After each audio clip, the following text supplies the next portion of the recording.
Hello, मेरा नाम है अभिषेक और स्वागत करता हूं आप सभी का हमारे प्यारे से खूबसूरत से चैनल पे जिसका नाम है जेआर कॉलेज। तो यार कैसे आप सभी लोग, आई होप आप लोग एकदम बढ़िया होंगे, आप लोग की पढ़ाई एकदम बढ़िया चल रही होगी।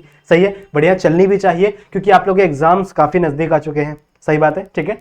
सो जैसा कि आपको पता है कि इस चैनल पे हम लोग हमारे 11th और 12th स्टैंडर्ड को बायोलॉजी क्या सारे सब्जेक्ट पढ़ा रहे हैं। मैं आप लोगों को बायोलॉजी पढ़ा रहा हूँ एज अ सब्जेक्ट। सही बात है। और हमने 13 लेसन कंप्लीट कर रखे हैं हमारे इस चैनल के ऊपर। तो अगर आप लोग ने कोई भी लेसन का कोई भी लेक्चर मिस किया होगा तो एक बार जरूर से गो थ्रू कर लेना।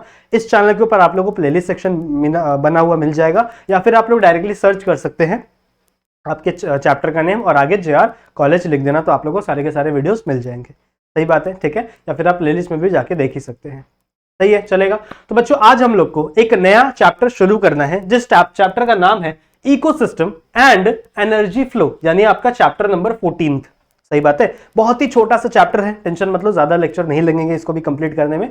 सो बहुत ही छोटा सा प्यारा सा चैप्टर है। आज हम इसको स्टार्ट करने जा रहे हैं। This is our lecture number 1। तो देखेंगे, समझेंगे क्या होता है इकोसिस्टम, क्या होता है एनर्जी फ्लो, कैसे होता है, कौन कौन से अलग अलग टाइप के एनर्जी फ्लोज हम लोग को पढ़ने हैं, वो सारी की सारी चीजें आज हम लोग इस लेक्चर में देखेंगे। टेंशन बिल्कुल भी मत लेना, ठीक है, चलेगा। सो लेक्चर को स्टार्ट करते हैं बच्चों। लेक्चर को स्टार्ट करने से पहले आपको एक चीज बता दूं कि अगर आप लोग ने अभी तक हमारे इस एप्लीकेशन को नहीं डाउनलोड किया है तो जरूर से कर लेंगे, ठीक है। और अगर आपको कोई भी डाउट होता है तो आप मेरे इंस्टाग्राम पर आकर मुझसे बातें कर सकते हैं। कोई भी आपको फीडबैक देना है तो वो आप आकर वहां पर मुझे दे सकते हैं, ठीक है।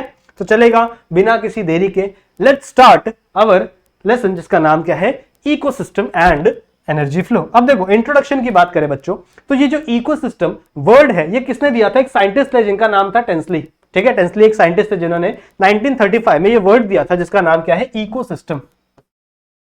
इकोसिस्टम। अब अगर आप लोगों ने मेरा लेक्चर नंबर 13 देखा होगा, सही है, लेक्चर नंबर 13 का लेसन नंबर 13 का लेक्चर नंबर 1 देखा होगा, तो मैंने वहां पे समझाया है इकोसिस्टम किसे कहते हैं। सही बात है। अगर आप लोग ने नहीं देखा है तो कोई दिक्कत की बात नहीं, मैं आप लोग को वापस समझाऊंगा कि इकोसिस्टम क्या होता है और किन किन चीजों से इकोसिस्टम आपका बनता है। सही बात है, ठीक है। सो आओ देखते हैं। देखो, इसको थोड़ा सा अपन साइड में करते हैं। ये आप लोग को नाम याद रखना है, टेंसली का नाम याद रखना है कि ये इकोसिस्टम वर्ड नाम किसने प्रपोज किया था? टेंसली नाम के एक साइंटिस्ट ने। सही बात है। अब देखो, समझो थोड़ा सा इकोसिस्टम क्या होता है। देखो, हम लोग को पता है कि इस दुनिया में जितने भी ऑर्गेनिजम्स हैं वो सारे के सारे सेल्स से बने हुए हैं। सही बात है, ठीक है। सारे के सारे किससे बने हुए हैं? सेल से बने हुए हैं। ये चीजें मैंने ऑलरेडी, वापस बता रहा हूं, ये चीजें मैंने ऑलरेडी आप लोग को lecture number first of lesson number 13th lesson के फर्स्ट लेक्चर में मैंने पढ़ाया था। तो जिसने भी देखा है वो थोड़ा सा स्किप कर लो, चलेगा, थोड़ा टाइम स्किप कर लो, क्योंकि अभी मैं इकोसिस्टम क्या होता है वो बताने वाला हूं उन बच्चों के लिए जिन्होंने नहीं देखा है, तो उनको मैं अच्छे से बता रहा हूं कि इकोसिस्टम क्या होता है।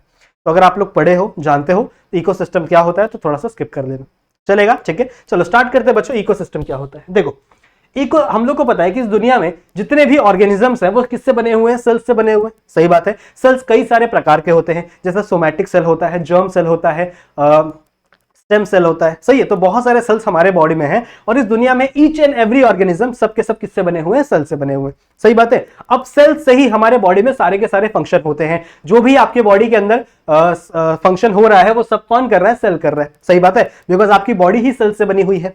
सही बात है। अब सेल्स आगे चल के क्या बनाते हैं? सेल्स का एक बड़ा सा ग्रुप जो कि एक सिमिलर फंक्शन परफॉर्म करता है बच्चों, इसे हम कहते हैं टिश्यू। सही है। टिश्यू क्या होता है?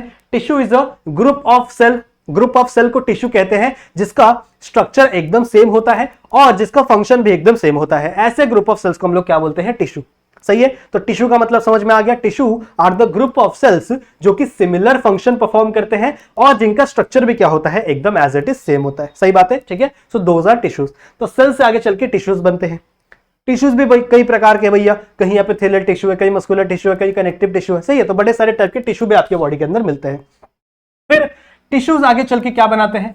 टिश्यूज बच्चों आगे चल के ऑर्गन बनाते हैं। सही है। टिश्यूज आगे चले क्या करते हैं? ऑर्गन का फॉर्मेशन करते हैं। जैसे मेरा जो स्टमक है, अब स्टमक के अंदर बहुत सारे टिश्यूज है, एपिथेलियल टिश्यू भी है, मस्कुलर टिश्यू भी है। तो ऐसे बहुत सारे टिश्यूज है जो आगे चल के क्या बनाएंगे? एक ऑर्गन बनाएंगे। तो ऑर्गन क्या हो गया? आपका स्टमक एक ऑर्गन हो गया, small intestine is organ, large intestine organ हो गया। सही बात है। आपका माउथ एक ऑर्गन है, नोज एक ऑर्गन, ये सब कुछ ऑर्गन कहलाता है बच्चों। सही बात है। तो आपके जो ऑर्गन्स हैं वो अलग अलग टिश्यूज से मिलकर बने हुए हैं। सही बात है। फिर ऑर्गन्स बच्चों आगे चलकर, ये जो ऑर्गन्स हैं ये आगे चल के ऑर्गन सिस्टम का फॉर्मेशन करते हैं। का ऑर्गन सिस्टम का फॉर्मेशन करते हैं। ठीक है, ऑर्गन सिस्टम मतलब क्या, जैसे आपके बॉडी के अंदर रेस्पिरेटरी सिस्टम है, जैसे आपके बॉडी के अंदर सर्कुलेटरी सिस्टम है, जैसे आपकी बॉडी के अंदर रिप्रोडक्टिव सिस्टम है, समझ में आ रही बात, जैसे आपकी बॉडी के अंदर डाइजेस्टिव सिस्टम है। तो ये सारे के सारे जो सिस्टम्स है ना, ये अलग अलग ऑर्गन से मिलकर बना हुआ है। जैसे अगर मैं बात करूं डाइजेस्टिव सिस्टम की, तो डाइजेस्टिव सिस्टम में आपका माउथ आएगा, ओसोफेगस आएगा, ठीक है, स्टमक आएगा, small intestine, large intestine, anus, ये सारी चीजें किसके अंदर आएगी, डाइजेस्टिव सिस्टम में। तो आपका पूरा का पूरा सिस्टम बहुत सारे ऑर्गन की कॉम्बिनेशन से बना हुआ है।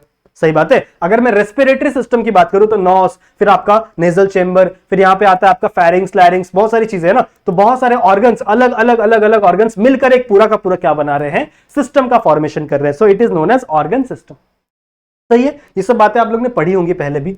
और बहुत सारे ऑर्गन सिस्टम जब मिल जाते हैं बच्चों, सारे के सारे ऑर्गन सिस्टम जब एक साथ आ जाते हैं तो क्या बनता है, एक ऑर्गेनिज्म बन जाता है, का फॉर्मेशन हो जाएगा, एक ऑर्गेनिज्म का फॉर्मेशन हो जाएगा। सही बात है, ठीक है, ऑर्गेनिज्म बन गया। एक मैं मान लो मैं एक ऑर्गेनिज्म हूं, अब मेरे अंदर ही रेस्पिरेटरी सिस्टम भी चल रहा है, एक एक्सक्रीटरी सिस्टम भी चल रहा है, रिप्रोडक्टिव सिस्टम भी चल रहा है, डाइजेस्टिव सिस्टम भी चल रहा है, सब चल रहा है ना मेरे अंदर। ठीक है, तो सारे के सारे सिस्टम जब मिले तो क्या बन गया, एक कंप्लीट ऑर्गेनिज्म का फॉर्मेशन हो गया। सो एक कंप्लीट ऑर्गेनिज्म बन गया। अब ज्यादातर आप लोग यहीं तक पढ़ते हो, बायोलॉजी में हम लोग यहीं तक पढ़ते हैं ना कि सेल से आगे चल के टिश्यू बना, टिश्यू से ऑर्गन बना, ऑर्गन से ऑर्गन सिस्टम बना, ऑर्गन सिस्टम से ऑर्गेनिज्म बना, यही सारी चीजें हम लोग पढ़ते हैं। बट ये चार्ट बच्चों इसके आगे भी फॉलो होता है, ये चार्ट इसके आगे भी जाता है। सही है, देखो बहुत सारे ऑर्गेनिजम्स सेम स्पीशीज के एक स्पेसिफिक एरिया में अगर रह रहे हैं, सुनो मैं क्या बोल रहा हूं, ऐसे ग्रुप ऑफ ऑर्गेनिजम्स जो कि सेम स्पीशीज के हैं और एक सिमिलर एरिया में रह रहे हैं, ऐसे ऑर्गेनिजम्स को हम पॉपुलेशन, इस चीज को हम लोग क्या कहेंगे, पॉपुलेशन। सही है, इस चीज को हम लोग क्या कहेंगे, population. So what is mean by population, population is the group of organism, बहुत सारे ऑर्गेनिज्म का एक ग्रुप है। ठीक है, बहुत सारे ऑर्गेनिज्म का क्या है, एक ग्रुप है, जिस वो ग्रुप के जितने भी ऑर्गेनिजम्स हैं वो सेम स्पीशीज के होने चाहिए, अलग अलग स्पीशीज के नहीं हो सकते। आप पॉपुलेशन में अगर इंसानों की पॉपुलेशन की बात करोगे तो आप डॉग को काउंट नहीं कर सकते, आप कैट को काउंट नहीं कर सकते, आप सिर्फ इंसान को ही काउंट करोगे। सही बात है, ठीक है। सो what is mean by population, population is a group of organism of same species and living in a specific area, एक वेल डिफाइंड एरिया में वो रह रहे हो। सही बात है, इसे हम लोग क्या कहेंगे, पॉपुलेशन। अब पॉपुलेशन एक स्पेसिफिक स्पीशीज की हो सकती है, जैसे इंसानों की पॉपुलेशन है, जैसे डॉग की पॉपुलेशन है, कैट की पॉपुलेशन है, कॉकरोच की पॉपुलेशन है, रैट की पॉपुलेशन है, ऐसे अलग अलग ऑर्गेनिजम्स की अलग अलग पॉपुलेशन किसी भी एक एरिया में रह सकती है। अब सारे के सारे पॉपुलेशन जितने भी अलग अलग ऑर्गेनिजम्स हैं वो एक दूसरे के साथ इंटरैक्ट करते हैं। मैं डॉग के साथ इंटरैक्ट करता हूं, सही बात है, मैं डॉग को बिस्किट खिलाता हूं तो वो मेरी वफादार, मतलब मेरी प्रोटेक्शन करता है ना, आसपास घूमता है। सही बात है, मैं जो कैट है उसको ऐसे मारता तो वो मेरे को मारती है, समझ रहे हो ना। ठीक है, जो कॉकरोच है वो मेरे घर में रहता है और मेरा ही खाना खाता है और मुझे ही बीमारी कॉज करता है, फिर मेरे को दिख जाता तो मैं उसको मार देता हूं, समझ रहे हो। तो ये उसका और मेरे प्रति क्या है, एक इंटरैक्शन है ना। तो अलग अलग पॉपुलेशन क्या करती है, एक दूसरे के साथ इंटरैक्शन करती है और वो आगे चलकर बच्चों कम्युनिटी बिल्ड करती है। ठीक है, आगे चल के क्या बनाती है वो, कम्युनिटी। क्या हो गया, ठीक है, कम्युनिटी बिल्ड करती है। सही बात है, ठीक है। कम्युनिटी मतलब क्या, कि अलग अलग पॉपुलेशन क्या कर रही है, एक दूसरे के साथ इंटरैक्ट कर रही है, that is nothing but your community. सही बात है। अब कम्युनिटी जो भी है बच्चों वो सारे के सारे बायोटिक फैक्टर है। टेढ़ा क्यों लिख रहा हूं मैं, को सीधा लिखते मिट जा। हाँ, कम्युनिटी क्या है बच्चों, सारे के सारे बायोटिक है, मतलब सारे के सारे लिविंग ऑर्गेनिज्म है। चाहे आप डॉग की पॉपुलेशन की बात करो, वो मेरे साथ इंटरैक्ट कर रहा है तो वो भी लिविंग है, मैं भी लिविंग हूं ना। चाहे आप कैट की पॉपुलेशन की बात करो, वो मेरे से इंटरैक्ट कर रही है तो वो भी लिविंग है, मैं भी लिविंग हूं। सही बात है। तो लिविंग कम्युनिटी मतलब क्या है, सारे के सारे लिविंग ऑर्गेनिज्म, अलग अलग पॉपुलेशन एक दूसरे के साथ क्या करते हैं, इंटरैक्ट करते हैं। पर लिविंग ऑर्गेनिज्म जो बायोटिक है, मतलब जो लिविंग ऑर्गेनिज्म है, वो नॉन लिविंग थिंग के साथ भी तो इंटरैक्शन करते हैं। जैसे मेरा इंटरैक्शन इस पेन के साथ भी है, सही बात है, मेरा इंटरैक्शन इस फोन के साथ भी है। मैं इस फोन को ऐसे टैप करता हूं तो कुछ एप्लीकेशन खुल जाता है, सही बात है। मैं यहां पे से फिंगर लगाता हूं, ये फोन ओपन हो जाता है। मतलब क्या है कि मेरा इंटरैक्शन इसके साथ भी है, मेरा इंटरैक्शन इस पेन के साथ भी है, सही है। मेरा इंटरैक्शन इस बोर्ड के साथ भी है, आपका इंटरैक्शन फोन के साथ है, तभी आप फोन से पढ़ रहे हो, सही बात है, ठीक है। तो इसका मतलब क्या है कि जो बायोटिक फैक्टर है, जो लिविंग थिंग है, वो नॉन लिविंग थिंग यानी ए बायोटिक फैक्टर के साथ भी इंटरैक्शन करते हैं। समझ में आई बात, ठीक है। तो आपके जो ए बायोटिक फैक्टर है यानी आपकी जो कम्युनिटी है वो ए बायोटिक के साथ भी क्या करते हैं बच्चों, इंटरैक्शन करते हैं। इस चीज को हम लोग कहते हैं इस चीज को हम लोग कहते हैं इकोसिस्टम। इस चीज को हम लोग क्या बोलते हैं? Ecosystem. So what is mean by ecosystem? Ecosystem is the interaction between biotic and abiotic factor. Biotics और एबायोटिक के बीच में जो इंटरैक्शन हो रहा है उसे ही हम लोग क्या बोलते हैं? आपका इकोसिस्टम। जैसे हम पानी पीते, सही है, पानी क्या है? एबायोटिक है, पानी नॉन लिविंग है, पर हम उसे पी रहे हैं ना। हमें, अगर हम नहीं पिएंगे पानी तो हमारी डेथ हो जाएगी, सही बात है। तो उसका और मेरा इंटरैक्शन है, नॉन लिविंग और लिविंग का इंटरैक्शन है, सही है। मैं सांस ले रहा हूँ, हवा क्या है? नॉन क्या है? एबायोटिक है ना, सही बात है। तो मैं सांस ले रहा हूं, अगर मैं सांस नहीं लूंगा मेरी डेथ हो जाएगी, तो उसका और मेरा इंटरैक्शन है, सही है। सो इस पूरे एबायोटिक और बायोटिक के इंटरैक्शन को हम लोग क्या बोलते हैं? इन सबको मिला के हम लोग क्या बनाते हैं? इकोसिस्टम। तो इकोसिस्टम समझ में आ गया क्या होता है? इकोसिस्टम समझ में आ गया। Ecosystem is nothing but a interaction between biotic and abiotic factors. Biotic और एबायोटिक चीजें एक दूसरे से इंटरैक्ट कर रही हैं, इसी को हम लोग इकोसिस्टम कहते हैं, सही है। अब बहुत सारे इकोसिस्टम भी आ जाते हैं जो मैंने पढ़ाया था आप लोग को, ठीक है। अगर बहुत सारे इकोसिस्टम एक जगह पे हैं, जैसे मान लो, एग्जांपल देता हूं मैं आप लोग को, सपोज अ पॉन्ड, यहां पे एक पॉन्ड है। पॉन्ड समझते हो ना? पॉन्ड समझते हो ना, ठीक है। क्या बोलते हैं हम लोग पॉन्ड को हिंदी में? क्या बोलते हैं? पोखरा बोलते हैं शायद, पोखरा, या तालाब बोलते हैं, तालाब, ठीक है। सो मान लो एक पॉन्ड है, एक तालाब है, और इस तालाब में फिशेस की कुछ पॉपुलेशन रह रही है, सही बात है, फिशेस की कुछ पॉपुलेशन है। मान लो यहाँ पे फ्रॉग्स की कुछ पॉपुलेशन रह रही है, सही है। मान लो यहाँ पे इंसेक्ट की कुछ पॉपुलेशन रह रही है, और यहाँ पे मान लो कुछ एक्वाटिक प्लांट्स हैं जो पानी के अंदर उगते हैं, जैसे लोटस है। मान लो एक्वाटिक प्लांट के अच्छा मैं लोटस लिख देता हूँ। यहाँ पे कुछ प्लांट्स है जैसे लोटस, सही है। अब ये एक पॉन्ड के अंदर रह रहे हैं, ये चारों ऑर्गेनिज्म एक पॉन्ड के अंदर रह रहे हैं। सिर्फ चार नहीं होंगे, और भी बहुत सारी चीजें हो सकती है, सही है। अब क्या इन सबका एक दूसरे के साथ इंटरैक्शन नहीं होगा? जरूर होगा। फ्रॉग इंसेक्ट को खा जाएगा, समझ रहे हो? तो इन सबके बीच में इंटरैक्शन हो रहा है, ये कम्युनिटी है। पर ये सारे के सारे इंटरैक्शन इस वाटर के साथ भी तो होंगे। अगर ये वाटर यहां नहीं रहेगा, अगर ये वाटर यहां नहीं होता, तो क्या ये फ्रॉग यहां होते? क्या ये इंसेक्ट यहां होते? क्या ये लोटस यहां पे होता? नहीं होता ना बच्चों। तो मतलब इन सब का इंटरैक्शन इस वाटर के साथ भी है। इन सब का इंटरैक्शन क्या हो रहा है? इस वाटर के साथ भी है। तो ये क्या है? आपका एक इकोसिस्टम। ये क्या है? आपका एक इकोसिस्टम, सही बात है, ठीक है। मान लो इसी के बाजू में एक ट्री है, इसी के बाजू में एक पेड़ है यहाँ पे, ठीक है। यहाँ पे एक पेड़ है। अब इस पेड़ के ऊपर कुछ बर्ड्स रहती हैं, सही है। इसके ऊपर कुछ इंसेक्ट रहते हैं, सही है। स्क्विरल रहती है, स्क्विरल्स रहते हैं, ठीक है। और ये प्लांट भी तो एक ऑर्गेनिज्म ही है। तो यहाँ पे देखो, इंसेक्ट, बर्ड, स्क्विरल, यहाँ पे प्लांट है, तो ये सबका एक दूसरे के साथ इंटरैक्शन हो रहा है। अगर ये प्लांट नहीं होता, अगर ये ट्री नहीं होता, तो ये बर्ड कहाँ पे घोंसला बनाती है अपना? नहीं रह पाती ना कहीं पे। तो इन सबका एक दूसरे के साथ इंटरैक्शन है। साथ ही साथ इनका इंटरैक्शन बच्चों, यहाँ की एयर के साथ भी, यहाँ पे हवा होगी ना, तो हवा में सांस ले रहे, तो एयर के साथ भी इंटरैक्शन है। तो ये भी क्या कहलाएगा? ये भी क्या कहलाएगा? एक इकोसिस्टम, समझ रहे हो, ठीक है। ये भी क्या कहलाएगा? एक इकोसिस्टम। ऐसे मान लो और भी बहुत सारे इकोसिस्टम है अलग अलग, कोई कहीं पहाड़ है, कहीं कुछ है, कहीं कुछ है, तो ऐसे अलग अलग इकोसिस्टम है। तो ये जो सारे इकोसिस्टम है, ये पूरा का पूरा जो इकोसिस्टम है, अगर मैं इसे मिला दूं, मान लो एक ऐसी जगह है जहां पे ये सारे इकोसिस्टम प्रेजेंट है, और उस जगह पर रेनफॉल जो है वो ऑलमोस्ट सेम होती है, मतलब हर जगह सेम रेनफॉल है, ऑलमोस्ट सेम, सही है। रेनफॉल सेम है और सब जगह का टेम्परेचर सेम है, टेम्परेचर भी क्या है? ऑलमोस्ट सेम है। तो ऐसी जगह को जहां पे अलग अलग टाइप के इकोसिस्टम है और जहां पे रेनफॉल सेम है और टेम्परेचर सेम है, ऐसी जगह को बच्चों हम कहेंगे बायोम। क्या कहेंगे बच्चों? बायोम। क्लियर है? बायोम समझ में आ गया?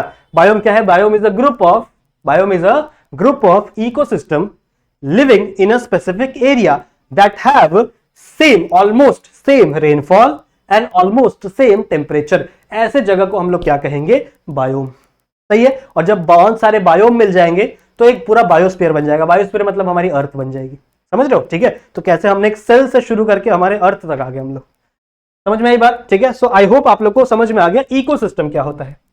आई होप आपको समझ में आ गया इकोसिस्टम क्या होता है। अब इकोसिस्टम नेचुरल भी हो सकते हैं, इकोसिस्टम आर्टिफिशियल भी हो सकते हैं। ये जो मैंने आपको बताया पॉन्ड्स वॉन्ड्स, तो ये सब क्या है? नेचुरल इकोसिस्टम है जो अपने आप बन गए हैं। कुछ आर्टिफिशियल इकोसिस्टम्स भी होते हैं, जैसे मान लो मैंने एक अलग से यहाँ पे एक ये बना दिया, कोई जगह बना दी, एक गड्ढा खोद के पानी भर दिया उसके अंदर, और उसके अंदर मैंने फिशेस का कल्टीवेशन शुरू कर दिया, उसके अंदर मैंने बहुत सारे अलग अलग टाइप के एक्वाटिक एनिमल्स रखना शुरू कर दिया, तो वो भी तो एक इकोसिस्टम हो गया, पर वो मैंने बनाया है, वो मैंने बनाया है। जैसे एक्वेरियम होता है, देखो आप लोग बहुत जगह जाओगे, वहां पे मॉल्स में कहीं जाओगे तो वहां पे एक्वेरियम होता है जहां बड़ी बड़ी फिशेस रहती हैं, अलग अलग टाइप के ऑर्गेनिजम्स रहते हैं, तो वो क्या है, वो भी एक टाइप का इकोसिस्टम ही है।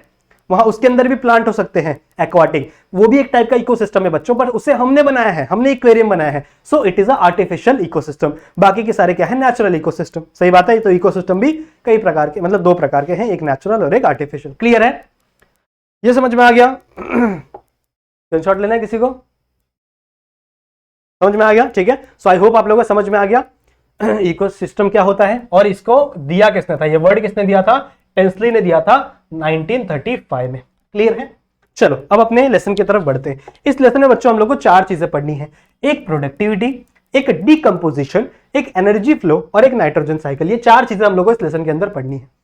बस ये 4 चीजें पढ़ोगे लेसन खत्म हो जाएगा। इतना छोटा सा लेसन है, ज्यादा लंबा लेसन नहीं है। ठीक है, तो आई गेस अगले लेक्चर में इस लेसन को हम लोग खत्म कर देंगे। 4 चीजें हैं, प्रोडक्टिविटी क्या होती है, डिकम्पोजिशन क्या होता है, एनर्जी फ्लो क्या होती है, और न्यूट्रिएंट साइकिल क्या होता है। सही है, तो अभी हम लोग सबसे पहले स्टार्ट करते हैं एनर्जी फ्लो को। एनर्जी फ्लो स्टार्ट करोगे, अगर आप एनर्जी फ्लो पढ़ लोगे ना, तो बाकी सारी चीजें आपको पढ़ना थोड़ा सा इजी हो जाएगा, मेरा ऐसा मानना है। ठीक है, वैसे आपके बुक में प्रोडक्टिविटी पहले दी हुई है, पर अकॉर्डिंग टू मी आप पहले एनर्जी फ्लो पढ़ लो। अगर आप एनर्जी फ्लो पढ़ लोगे, समझ लोगे क्या होता है एनर्जी फ्लो, तो आप प्रोडक्टिविटी को, डीकंपोजिशन को थोड़ा ज्यादा बेटर तरीके से समझ पाओगे। ठीक है, तो सबसे पहले अपन स्टार्ट करते हैं किसके साथ, एनर्जी फ्लो के साथ। ठीक है, चलो आ जाओ। तो क्या होता है एनर्जी फ्लो? देखो आप लोगों को पता है, एक बात आप लोगों को पता है कि जो हमारा मेन सोर्स है एनर्जी का, वो है हमारे सूरज दादा। दिस इज अवर सन। ठीक है, ये है मेन सोर्स ऑफ एनर्जी। इस धरती पर जितनी भी एनर्जी है, जितनी भी एनर्जी है, ये जो तुम एसी से हवा ले रहे हो, ये जो तुम लाइट जला रहे हो, ये जो तुम ये अलग अलग हवा ले रहे हो ना, ये जितनी भी एनर्जी कहां से आई है, इलेक्ट्रिकल एनर्जी से आई है। जो भी इलेक्ट्रिकल एनर्जी से एनर्जी आई है, वो सब कुछ कहीं ना कहीं डायरेक्टली या फिर इनडायरेक्टली रिलेटेड है आपके सन से। किससे रिलेटेड है? आपके सन से। मतलब हमारे अर्थ पे जितनी भी एनर्जी है, वो सब कुछ किससे रिलेटेड है? आपके सन से। आपके बॉडी में जो एनर्जी है, आप चल रहे हो, खेल रहे हो, कूद रहे हो, पबजी खेल रहे हो, कुछ भी कर रहे हो, जो भी आप काम कर रहे हो, ठीक है, उसमें जो एनर्जी लग रही है वो किससे आई है? सन से आई है, चाहे तो डायरेक्टली या फिर इनडायरेक्टली। सही है, so sun is the primary source of energy. ठीक है, अगर कोई भी आपसे पूछे कि एनर्जी का सोर्स क्या है, प्राइमरी सोर्स क्या है हमारे अर्थ पे, so you have to answer that sun is the primary source of the energy. Clear है? अब बच्चों देखो, सन से हमारे जो प्लांट्स होते हैं, प्लांट्स ऑटोट्रॉप्स लिखते हैं हम लोग, प्लांट्स नहीं, बहुत सारे ऐसे ऑर्गेनिजम्स होते हैं। तो जो ऑटोट्रॉप्स होते हैं, ऑटोट्रॉप समझते हो, जो खुद का खाना खुद बनाने में विश्वास रखते हैं। ठीक है, वैसे तो हम भी अपना खुद का खाना खुद ही बनाते हैं, हमारी मम्मी घर पे खुद ही बनाती खाना, पर हम ऑटोट्रॉप्स नहीं है। ऐसा क्यों? क्योंकि हम सब्जियां बाहर से लेके आ रहे हैं। वो सब्जी कहाँ से? किसी ऑर्गेनिज्म से ना। हम लोग ऐसा तो नहीं कि बाहर ऐसे जादू की तरह से बाहर खड़े हो रहे और धूप बोल के मतलब पेट भर जा रहा है हमारा, ऐसा नहीं होता ना। अगर ऐसा होता तो क्या ही मजे होते। ठीक है, पर ऐसा नहीं होता। So there are some organism that are autotrophs. Autotrophs मतलब क्या? कि वो सन की एनर्जी से खाना बनाते हैं। ठीक है, सन की एनर्जी को यूज करके खाना बनाते हैं, जिसको हम लोग फोटोसिंथेसिस बोलते हैं। अब ऑटोट्रॉप्स प्लांट भी हो सकते हैं, ऑटोट्रॉप्स बहुत सारे ऑर्गेनिजम्स भी होता है, बहुत सारे फोटोसिंथेटिक बैक्टीरिया होते हैं। सही है, अलगी भी होते हैं। अलगी जितने भी हैं सारे के सारे, blue green algae, green algae, फिर आपका ब्राउन एल्गी, फिर आपका रेड एल्गी, ये सारे के सारे फोटोसिंथेसिस करने के कैपेबल होते हैं। सही है, तो ये जितने भी हैं सारे के सारे किसके अंदर आते हैं? ऑटोट्रॉप्स के अंदर। फिर इन ऑटोट्रॉप्स को कौन खाएगा? इन ऑटोट्रॉप्स को खाएंगे बच्चों हर्बीवोरस। Herbivorous animal. हर्बीवोरस मतलब क्या? वेजिटेरियन। वेजिटेरियन समझ रहे हो ना, मतलब जो सिर्फ प्लांट को खाते हैं, जैसे डियर हो गया, ठीक है, जैसे गोट होती है, सही है, काउज होते हैं, बफेलो होते हैं, सिर्फ प्लांट खाते हैं ना, मतलब किसी एनिमल को नहीं मार के खाते। तो जितने भी हर्बीवोरस एनिमल है वो क्या करेंगे? इस प्लांट को, इस ऑटोट्रॉप्स को क्या करेंगे? खा जाएंगे। सही बात है। फिर इस हर्बीवोरस को कौन खाएगा? इस हर्बीवोरस को खाएंगे आपके प्राइमरी कार्निवोरस। कार्निवोरस, कार्निवोरस मतलब क्या? जो सबसे पहले इनको खाएंगे। सही है, सबसे पहले इसको खाएंगे। जैसे मान लो ग्रास होपर होता है, ग्रास होपर पता है ना, ठीक है, तो ग्रास होपर ग्रास खाता है, सही है, उसका नाम ही है ग्रास हॉपर, तो ग्रास खाएगा। फिर ग्रास हॉपर को कोई दूसरा ऑर्गेनिज्म खा जाए, जैसे ग्रास हॉपर को आपका फ्रॉग खा गया, फ्रॉग होता है वो ग्रास हॉपर खा जाता है, सही बात है, ठीक है। तो जो फ्रॉग है वो क्या है आपका प्राइमरी कार्निवोर है। प्राइमरी कार्निवोर किसको खा रहा है आपका हर्बीवोर को खा रहा है, मतलब जो प्लांट खाने वाला ऑर्गेनिज्म को खा रहा है वो प्राइमरी कार्निवोर। अब जो आपका फ्रॉग है उसको कौन खा जाता है, स्नेक खा जाता है। तो स्नेक का क्या हो गया आपका सेकेंडरी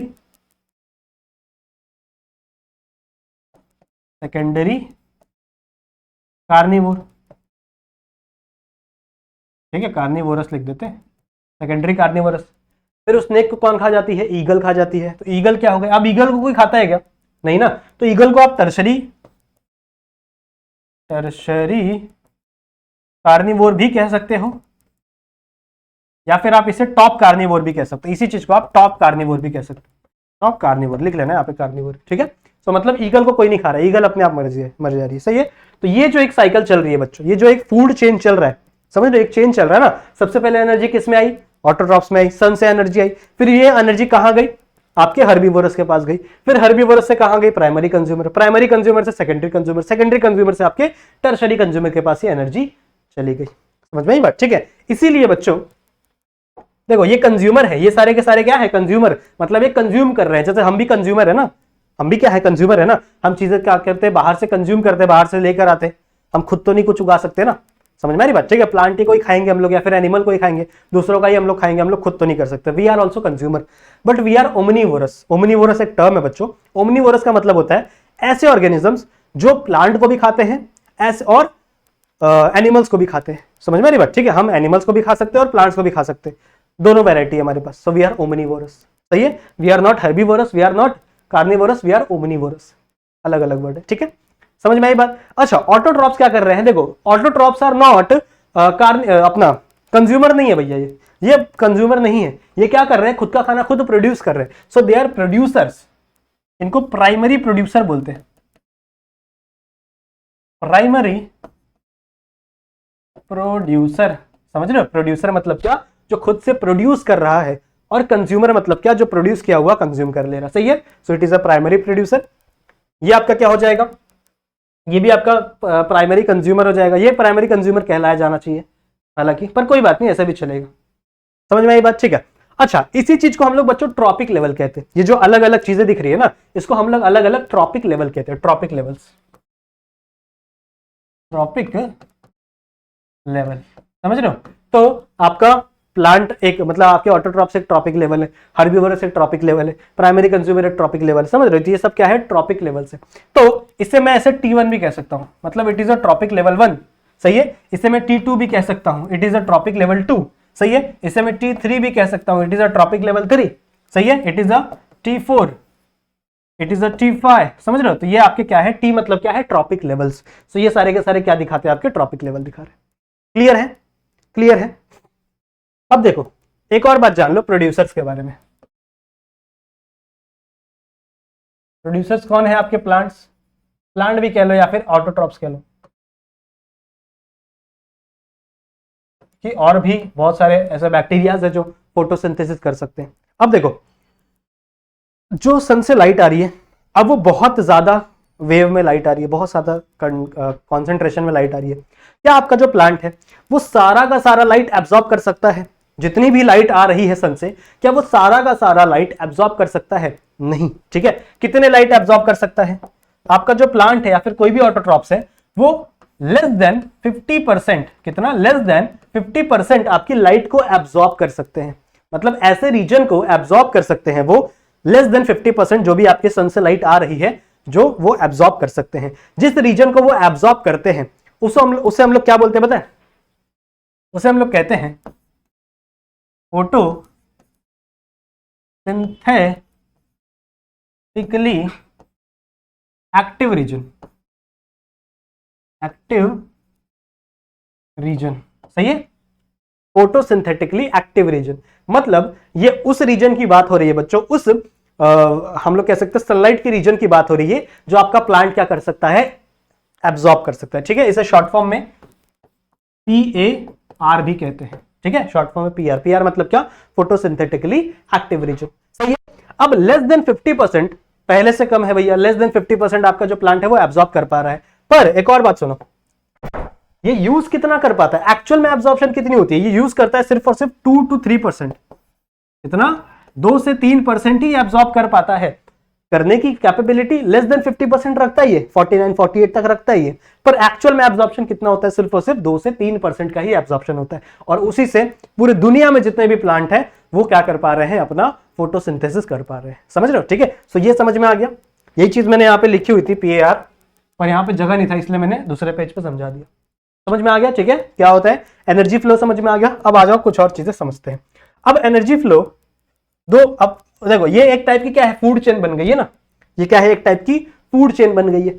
अब देखो 2 प्रकार की फूड चेन है बच्चों, एक है ग्रेजिंग फूड चेन, अभी हम लोग पढ़ाऊंगा, और एक है डेंड्राइटिस फूड चेन। क्या होता है ग्रेजिंग फूड चेन, जो अभी हम लोग ने पढ़ा वही है आपका ग्रेजिंग फूड चेन। मतलब एक आपका मान लो प्लांट है, सही है, तो इस प्लांट को कौन खाएगा, मान लो कोई भी ऑर्गेनिज्म खा गया, मान लो इस प्लांट को ग्रास हॉपर खा गया, ग्रास हॉपर, सही है, ग्रास हॉपर खा गया इस प्लांट को, ठीक है। फिर ग्रास हॉपर को कौन खा गया, ग्रास हॉपर को खा गया आपका frog, frog is your primary consumer.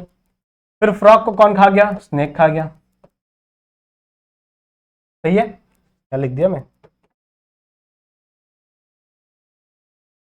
Snake का स्पेलिंग क्या होगा, ये है ना, ठीक है, भूल जाता हूँ कभी कभी। तो प्लांट था, प्लांट को कौन खा गया, plant is the primary producer. फिर प्लांट को कौन खा गया, आपका ग्रास हॉपर खा गया, ग्रास हॉपर को कौन खा गया, फ्रॉग खा गया, फ्रॉग को कौन खा गया, आपका स्नेक खा गया, ठीक है। फिर स्नेक को कौन खाएगा, स्नेक को खा गया आपका eagle,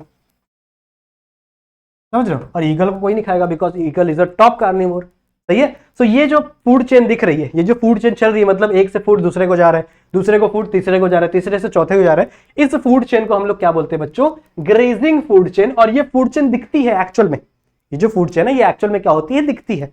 but there is also a food chain called as detritus food chain. Now what is mean by detritus food chain, देखो ये हम लोग को जल्दी दिखती नहीं है, लेकिन ज्यादा फूड डेंड्राइटिस ही होती है। देखो अभी हम लोग ने पढ़ा प्लांट, प्लांट से, या फिर यहीं पे पढ़ा दूं, यहीं पे समझ लो, ठीक है। अब देखो जितने भी ग्रास हॉपर है, जितने भी ग्रास हॉपर है, क्या सारे के सारे ग्रास हॉपर को फ्रॉग खा जाएगा, या जितने भी फ्रॉग है क्या सारे के सारे फ्रॉग्स को आपका स्नेक खा जाएगा, या फिर जितने भी स्नेक्स हैं क्या सारे के सारे स्नेक्स को आपका ईगल खा जाएगा, नहीं, इसका आंसर है नहीं बच्चों, ठीक है।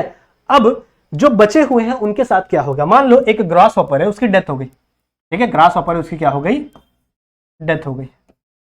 अब यहां पे मान लो ग्रास हॉपर पड़ा है, मान लो एक फ्रॉग की डेथ हो गई, सही है। सिमिलरली क्या सारे के सारे प्लांट्स को ये खा जाएंगे, नहीं ना, कुछ प्लांट्स भी बचेंगे। तो मान लो यहाँ पे ऐसे प्लांट है, उसकी भी क्या हो गई है, यहाँ पे ऐसे डेथ हो गई है। अब ये जो डेथ वाले ऑर्गेनिजम्स है, इनके अंदर कुछ ना कुछ न्यूट्रिशन, कुछ ना कुछ एनर्जी ट्रैप है, क्योंकि भैया इनके पास भी तो एनर्जी थी, तो कुछ एनर्जी बच्चों इनके जो डेथ हो गया ना जिनका, उनके अंदर भी कुछ ना कुछ एनर्जी ट्रैप होती है। अब इस एनर्जी को ट्रैप करने के लिए कौन आएगा, इसके लिए आएगा बच्चों डीकंपोजिशन होगा इनका, इनका क्या होगा, डीकंपोजिशन। क्या होने वाला डीकंपोजिशन में, सबसे पहले थोड़े बड़े बड़े ऑर्गेनिजम्स इनके बॉडी को छोटे छोटे पार्ट में कंज्यूम तोड़ेंगे, जैसे अर्थवॉर्म, ठीक है। तो अर्थवॉर्म क्या करेगा, इनकी जो पूरी बॉडी है उसे छोटे छोटे छोटे पार्ट्स में क्या करेगा, तोड़ेगा। देखो यहां लिख के बताता हूं मैं, मान लो कुछ ऑर्गेनिजम्स हैं, तो मिटा दो, कुछ ऑर्गेनिजम्स है जिनकी क्या हो चुकी है, डेथ हो चुकी है, सही बात है, ठीक है। तो जितने भी ऑर्गेनिजम्स की डेथ हुई उनके ऊपर कौन एक्ट करेगा, सबसे पहले आपका earthworm. Earthworm just an example, ऐसे बहुत सारे ऑर्गेनिजम्स हैं, ठीक है। अर्थवॉर्म एक्ट करेगा, क्या करेगा, उनकी बॉडी को, पहले बड़ी बॉडी थी, अब उनको छोटे छोटे पार्ट्स में कन्वर्ट कर देगा, सही है। फिर इन छोटे छोटे पार्ट्स पे लगेगा बच्चों फंगस, क्या लगेगा, फंगस। फंगस क्या करेगा, इनके अंदर जितने भी मिनरल्स हैं, जितने भी इनके अंदर मिनरल्स प्रेजेंट है, ठीक है, उनको क्या कर देगा, अलग कर देगा और उनको सॉइल के अंदर डाल देगा। उनको किसके अंदर डाल देगा, सॉइल के अंदर डाल देगा, और ये सॉइल से वापस रीएब्सॉर्ब हो जाएगा किसके अंदर, प्लांट्स के अंदर, समझ रहे हो, ठीक है। तो ये भी एक टाइप की फूड चेन है जो हमको दिखती नहीं है, पर ये वहां पे चल रही है, समझ रहे हो, पर्दे के पीछे ये सारा कांड भी हो रहा है, ये फूड चेन भी चल रही है। हमको दिखती क्या है कि यही फूड चेन दिखती है, भैया ग्रास हॉपर को स्नेक ने खाया, ये चल रहा है, लेकिन मोस्ट ऑफ द टाइम देखो एक और चीज आपको बताता हूं कि आपकी जो डेंड्राइटिस फूड चेन है, आपकी जो डेंड्राइटिस फूड चेन है वो ज्यादा है आपके ग्रेजिंग फूड चेन से, समझ रहे हो, ठीक है। ग्रेजिंग फूड चेन से ज्यादा कौन होती है, डेंड्राइटिस फूड चेन होती है, बड़ी है, सबसे ज्यादा ये होती है, समझ में आई बात? ठीक है, तो सिंपल सा समझ में आ गया। डेथ हो रहा है, डिकम्पोजिशन है, ऑलमोस्ट डेथ हो रहा है किसी का, उसके बड़े बॉडी को अर्थवर्म लाइक क्रिएचर क्या करेंगे, छोटे छोटे पार्ट में कन्वर्ट करेंगे, और उसके बाद क्या करेंगे, उसको जो फंगस होंगे, फंगस क्या करेंगे, उसके बॉडी के जितने भी मिनरल्स है उसे सॉइल के अंदर मिला देंगे। सही बात है, और सॉइल के अंदर वापस ये सारे के सारे मिनरल्स आ गए, ये मिनरल्स वापस रीएब्सॉर्ब हो जाएंगे प्लांट के द्वारा, और वापस प्लांट के अंदर वो एनर्जी बैक हो गई। समझ रहे हो? तो एनर्जी कहीं पे भी ट्रैप नहीं रहती, एनर्जी वापस से आपके साइकिल के अंदर रोटेट होती ही रहती है। समझ में आई बात? ठीक है, so this is about detritus food chain. Now what is food web? ठीक है, फूड वेब क्या होता है देखो, समझो। फॉर एन एग्जांपल, यहाँ पे एक प्लांट है, ठीक है, एक प्लांट है, कोई भी एक ट्री है। अब इस ट्री को ग्रास हॉपर भी खाएगा, मतलब इस प्लांट के पत्तों को ग्रास हॉपर भी खाएगा। सही है, इसी प्लांट के पत्तों को जिराफ भी खा सकता है, या फिर मान लो गोट भी खाएगा। सही है, इसी को डियर भी खाएगा। सही है, और कौन कौन खाएगा, मतलब जितने भी हर्बीवोर्स हैं, वो क्या करेंगे, इनको कुछ इंसेक्ट भी खाएंगे। जो प्लांट वाले इंसेक्ट है, प्लांट को खाने वाले इंसेक्ट है, वो इनको खाएंगे। सही बात है, ठीक है, इनको कुछ बर्ड्स भी खाएंगे। अब देखो, ये जितने भी ऑर्गेनिजम्स खा रहे हैं इस प्लांट को, क्या इन सबका फूड चेन सेम होगा? नहीं, इसका फूड चेन अलग होगा। इस गोट को आगे चल के लायन खा जाएगा, पर क्या गोट को लायन खाएगा, डियर को भी लायन खा जाएगा, पर क्या लायन इस ग्रास हॉपर को खाएगा? नहीं, ग्रास हॉपर को फ्रॉग खाएगा। तो इसकी अलग फूड चेन बनेगी, सिमिलरली आपके इंसेक्ट की अलग फूड चेन बनेगी, बर्ड्स की अलग फूड चेन बनेगी। समझ रहे हो? तो एक ही जगह से जब बहुत सारी अलग अलग फूड चेन निकलती हैं, एक ही सोर्स से जब बहुत सारी अलग अलग फूड चेन्स निकलती हैं, तो ऐसे चीज को हम लोग फूड वेब कहते हैं। ठीक है, ऐसे चीज को अपन क्या बोलते हैं? फूड वेब कहते हैं। समझ में आई बात? ठीक है, तो देखो यहां पे मैंने बताया है, लिख के लाया मैंने यहाँ पे, मैनी इंटरकनेक्टिंग फूड चेन। ठीक है, बहुत सारे इंटरकनेक्टिंग फूड चेन क्या बनाते हैं? That forms a food web. समझ में आई बात? ठीक है, बहुत सारे अलग अलग फूड चेन आकर मिलकर क्या बनाते हैं? आपका फूड वेब बनाते हैं। समझ में आ गई बात? सिंपल है, बहुत सिंपल है। चलो आगे बढ़ते हैं। Next is standing crop and standing state. क्या होता है देखो, समझाता हूं मैं आप लोगों को। अब मैंने कुछ लिखा हुआ है, तो इसको अपन बाद में देखते हैं, पहले अपन समझते हैं। मान लो कोई एक एरिया है बच्चों, सपोज दैट कोई एरिया है, दिस एरिया मान लो 1 किलोमीटर स्क्वायर का एरिया है। ठीक है, कितना एरिया है ये? 1 किलोमीटर स्क्वायर का कोई एरिया है। अब इस एरिया में कुछ प्लांट के स्पीशीज होंगे। सही बात है, ठीक है, कुछ यहाँ पे मान लो एनिमल्स के स्पीशीज होंगे। मान लो यहाँ पे डॉग्स हैं, ठीक है, मान लो यहाँ पे कैट्स हैं। तो अलग अलग मतलब अलग इस एरिया में अलग अलग स्पीशीज हैं। ये जितने भी ऑर्गेनिजम्स हैं, इनका जो बायोमास है, इनका बायोमास मतलब क्या? इनके बॉडी का जो वेट है, बायोमास है इस पूरे के पूरे एरिया में, इसी को हम लोग क्या कहते हैं? Standing crop. समझ में आई बात? स्टैंडिंग क्रॉप समझ रहे हो? अलग अलग ट्रॉपिक लेवल की बात होती है। देखो स्टैंडिंग क्रॉप में सबको एक साथ नहीं काउंट कर लेते, ऐसा अभी मैंने तुम लोग को एग्जांपल दिया ना कि यहाँ पे डॉग है, कैट है, अलग अलग चीजें हैं, पर कभी भी याद रखना स्टैंडिंग क्रॉप में अलग अलग ऑर्गेनिज्म को एक साथ नहीं काउंट कर देते। स्टैंडिंग क्रॉप में एक स्पेसिफिक ट्रॉपिक लेवल की ही बात होगी। जैसे मान लो अगर मैं ट्रॉपिक लेवल 1 की बात कर रहा हूं तो मैं सिर्फ प्लांट्स की बात करूंगा, अगर मैं ट्रॉपिक लेवल 2 की बात करूं तो मैं सिर्फ हर्बीवोर्स की बात करूंगा। एक एरिया में कितने हर्बीवोर्स का कितना बायोमास है, समझ रहे हो? इस चीज को हम लोग क्या कहते हैं? Standing crops. सही है, तो देखो मैंने यहाँ वही चीज लिखी है, total biomass of any trophic level in a given time. समझ में आई बात? किसी भी एरिया में कितना बायोमास है उसी को हम लोग क्या बोलते हैं? Standing crops. और स्टैंडिंग स्टेट मतलब क्या? यहां पे हम लोग सिर्फ मिनरल्स की बात करेंगे। मिनरल्स मतलब किसी भी एक एरिया में कितने मिनरल्स है, किसी भी एक यूनिट एरिया में कितने मिनरल्स है, उसे हम लोग क्या कहेंगे? Standing state. तो स्टैंडिंग क्रॉप मतलब क्या? टोटल एक ट्रॉपिक लेवल के बायोमास की बात करोगे, और ट्रॉपिक स्टैंडिंग स्टेट मतलब क्या? पूरे एक एरिया में कितने मिनरल्स प्रेजेंट है उसकी हम लोग बात करेंगे। सही बात है, ठीक है, समझ में आ गया? तो यहां पे बच्चों देखो, यहां पे हमारा फूड वेब यानी food chain energy flow complete होता है। यहां पे ये वाला टॉपिक अपना कंप्लीट हो गया। ठीक है, एनर्जी फ्लो कंप्लीट हो गया। नेक्स्ट हम लोग स्टार्ट करते हैं अब अपने शुरू वाले से, यानी प्रोडक्टिविटी से। आ जाओ देखते हैं प्रोडक्टिविटी क्या होती है। कहां गया? हाँ चलो, नेक्स्ट हम लोग स्टार्ट कर रहे हैं बच्चों प्रोडक्टिविटी से। अब प्रोडक्टिविटी नाम से हमको पता चल रहा है कि हमको प्रोडक्ट बनाना है, प्रोडक्ट, हमें प्रोडक्टिविटी चाहिए, प्रोडक्शन करना है कुछ ना कुछ। आओ देखते हैं क्या है। प्रोडक्टिविटी दो चीज में डिवाइडेड है। क्या है? एक आपका प्राइमरी प्रोडक्शन, ठीक है, और एक आपकी प्राइमरी प्रोडक्टिविटी। दो चीजें हैं, ध्यान से देखो, वर्ड में थोड़ा सा ही डिफरेंस है। एक प्रोडक्शन है और एक प्रोडक्टिविटी है, लेकिन थोड़ा सा ध्यान से पढ़ो, दोनों में डिफरेंस है। क्या बोल रहा है? इंक्रीज, दूसरा कलर लेते हैं, increase in biomass in T1 level. T1 level देखो, प्राइमरी की बात हो रही है। प्राइमरी मतलब क्या? प्राइमरी में हमेशा हम लोग T1 लेवल यानी कि आपके ऑटोट्रॉप्स की ही बात करेंगे। So increase in the biomass in a T1 level in any unit area. मतलब समझो, किसी भी एक यूनिट एरिया की बात हो रही है, मतलब 1 किलोमीटर स्क्वायर का एक एरिया है, उसमें T1 लेवल के कितने ऑर्गेनिज्म है? सही है। तो जब इनके बायोमास इंक्रीज हो जाएंगे, जितना भी इनका बायोमास इंक्रीज होगा, जितना भी इनका बायोमास इंक्रीज होगा, मान लो पहले 100 किलो था, एग्जाम्पल है, बाद में 1000 किलो हो गया, सही है। तो 100 मतलब 900 किलो बायोमास और बढ़ गया, 900 किलो बायोमास और बढ़ गया, तो ये हो जाएगा आपका प्राइमरी प्रोडक्शन। कितना प्रोडक्शन हो रहा है पर एरिया, और एरिया प्रोडक्शन में हमेशा हम लोग एरिया की बात करेंगे, इस एरिया में कितना प्रोडक्शन हो रहा है। वहीं अगर आप प्रोडक्टिविटी को देखो तो यहां पे हम लोग टाइम की बात करते हैं बच्चों, मतलब वही प्रोडक्शन कितने टाइम में हुआ। देखो, इंक्रीज इन बायोमास, बायोमास में कितना इंक्रीज हुआ इन एट T1 लेवल, प्राइमरी है तो भैया T1 लेवल ही होगा। इन यूनिट एरिया, वही चीज है, unit area per unit time. समझ रहे हो कि एक यूनिट टाइम में एक एरिया में कितना प्रोडक्शन हो रहा है, that is nothing but your primary productivity. समझा? प्राइमरी प्रोडक्टिविटी मतलब क्या? T1 की पॉपुलेशन में, T1 का पॉपुलेशन में, T1 का जो बायोमास है उसमें एक यूनिट टाइम में, एक यूनिट एरिया में कितना बायोमास इंक्रीज हो रहा है, that is nothing but your primary productivity. चलेगा? स्क्रीनशॉट ले लो, आगे बढ़ते हैं। ठीक है। No, primary productivity also have two types. एक है ग्रॉस प्राइमरी प्रोडक्टिविटी, ध्यान से सुनो, एक है ग्रॉस प्राइमरी प्रोडक्टिविटी और एक है नेट प्राइमरी प्रोडक्टिविटी। क्या होता है देखो, समझो। सबसे पहले हम लोग बात करते हैं ग्रॉस प्राइमरी प्रोडक्टिविटी। ठीक है। मान लो बच्चों एक प्लांट है, suppose that is a tree. ध्यान से सुनो क्या होता है, ठीक है, ध्यान से सुनो। मान लो बच्चों एक प्लांट है, ठीक है। अब ये प्लांट एक साल के अंदर, 1 ईयर में, देखो प्रोडक्टिविटी का टॉपिक है तो टाइम होना जरूरी है।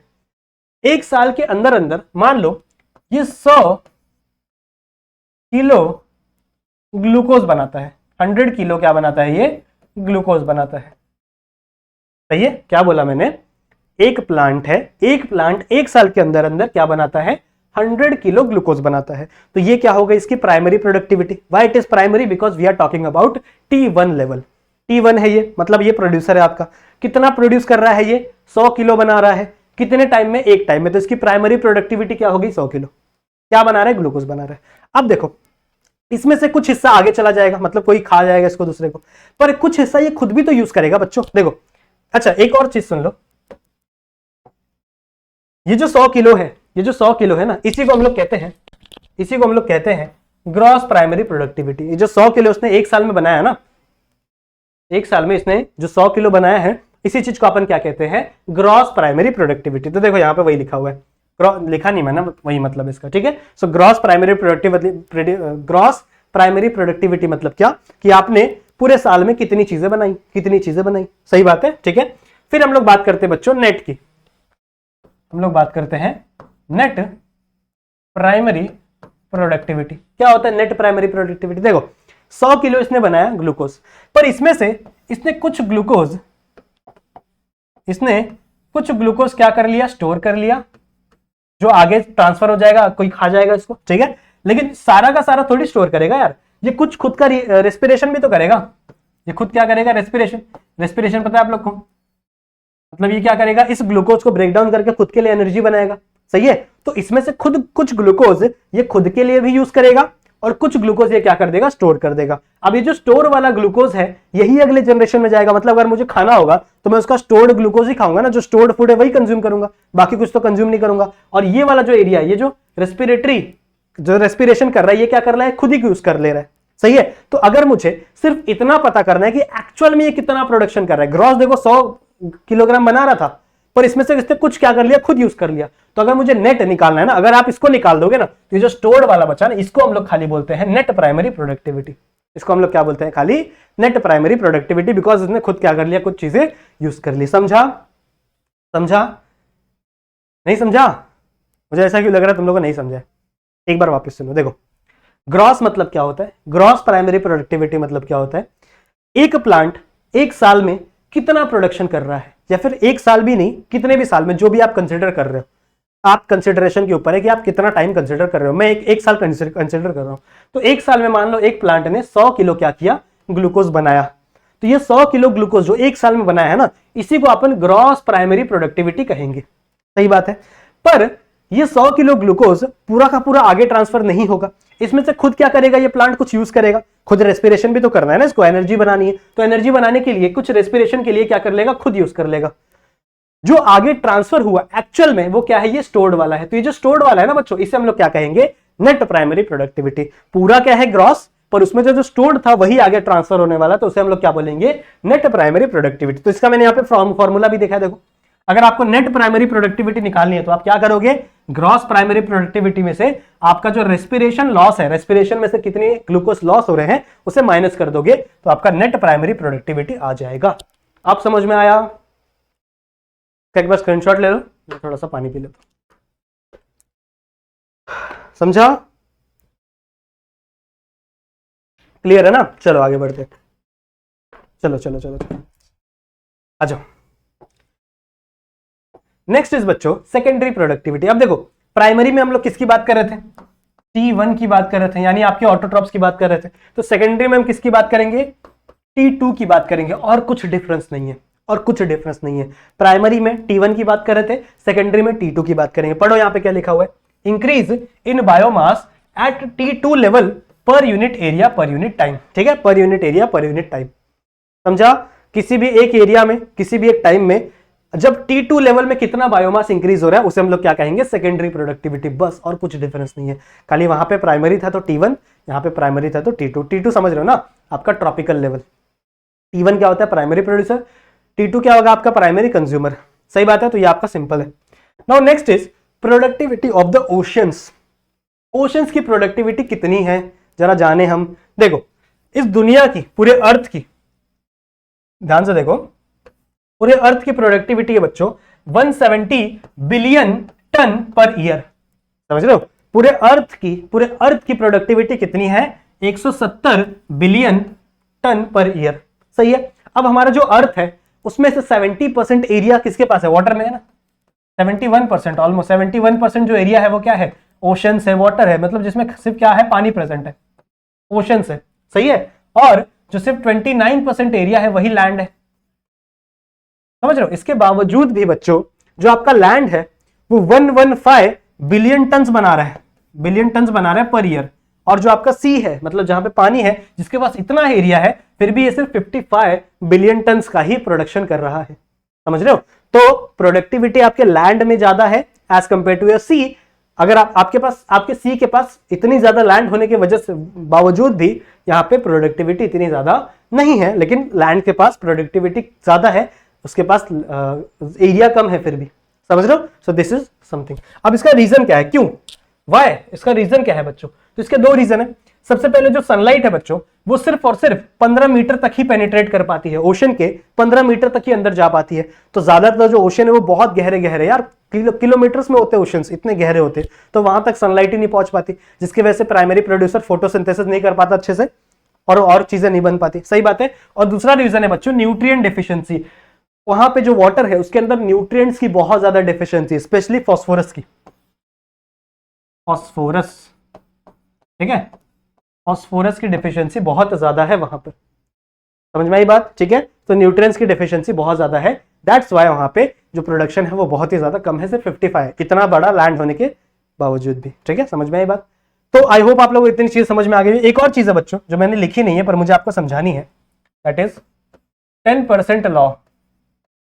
ये मुझे आप लोग को एनर्जी फ्लो में समझाना था पर रह गया, मैंने लिखना भूल गया। मैं एनर्जी फ्लो का टॉपिक है पर मैं बोर्ड पे लिखना भूल गया, कोई बात नहीं, अभी समझ लो। 10% लॉ क्या कहता है? देखो एक लॉ है 10% नाम का, आप लोग ने फिजिक्स में थर्मोडायनेमिक्स पढ़ा होगा। सही है। थर्मोडायनेमिक्स में थर्मोडायनेमिक्स का सेकंड लॉ है बच्चों। अगर आप लोगों ने सेकंड लॉ ऑफ थर्मोडायनेमिक्स कहा पढ़ा होगा तो आपको एक चीज समझ में आएगी। नहीं पढ़ा है? पढ़ा होगा ना? नहीं पढ़ा है, मैं बताता हूं आप लोग क्या होता है। देखो सेकंड लॉ ऑफ थर्मोडायनेमिक्स क्या कहता है, सेकंड लॉ ऑफ थर्मोडायनेमिक्स ये कहता है बच्चों कि जब भी एक एनर्जी दूसरे एनर्जी में कन्वर्ट होगी, देखो हम लोग को ज्यादा फिजिकल लेवल पे नहीं जाना है, हम लोग सिर्फ ऊपर ऊपर की इतनी बातें हम लोग समझेंगे जिससे हम लोग को हमारा बायोलॉजी समझ में आ जाए। हम लोग फिजिक्स को इतना ही पढ़ेंगे जितना हम लोग को बायोलॉजी समझ में आ जाए, ठीक है। तो सेकंड लॉ ऑफ थर्मोडायनेमिक्स ये कहता है कि जब एनर्जी कन्वर्ट होती है, मान लो एक एनर्जी से दूसरी एनर्जी कन्वर्ट हो रही है, इलेक्ट्रिकल एनर्जी से काइनेटिक एनर्जी कन्वर्ट हो रही है, मान लो सपोज इलेक्ट्रिकल एनर्जी से कन्वर्जन हो रहा है काइनेटिक एनर्जी में, जैसे आपके फैन के अंदर होता है, फैन में होता है ना, फैन में इलेक्ट्रिकल एनर्जी आती है और वो कन्वर्ट हो जाती है काइनेटिक एनर्जी में, आपका फैन घूमने लगता है, सही है। तो सेकंड लॉ ऑफ थर्मोडायनेमिक कहता है कि जब भी एक एनर्जी दूसरे एनर्जी में कन्वर्ट होती है तो कभी भी कन्वर्जन 100% नहीं होता। मतलब यहां पे मान लो 10 किलो जूल एनर्जी आई थी, सपोज यहां पे 100 किलो जूल एनर्जी आई थी, तो कभी भी ये हमेशा 100 किलो काइनेटिक एनर्जी नहीं बनाएगी, 100 किलो ये काइनेटिक एनर्जी कभी भी नहीं बनेगी, कभी भी 100% कन्वर्जन नहीं होता। यहां पे कुछ ना कुछ एनर्जी लॉस होती है बच्चों हीट के फॉर्म में, यहां पे हमेशा कुछ ना कुछ एनर्जी यहां से लॉस होती है हीट के फॉर्म में, समझ रहे हो। तो कन्वर्जन रेट हमेशा 100% नहीं होता, कुछ ना कुछ यहां से हीट क्या हो जाएगी, लूज हो जाएगी in the form of heat. जैसे अगर मान लो आप अपने घर के पंखा बहुत ज्यादा टाइम से चला रहे हो, बहुत ज्यादा टाइम से पंखा चला रहे हो, तो आपका पंखा गर्म हो जाता है, बोलते हैं ना भाई पंखा गर्म हो गया है, बंद कर दो थोड़ा टाइम इसको। ऐसा क्यों?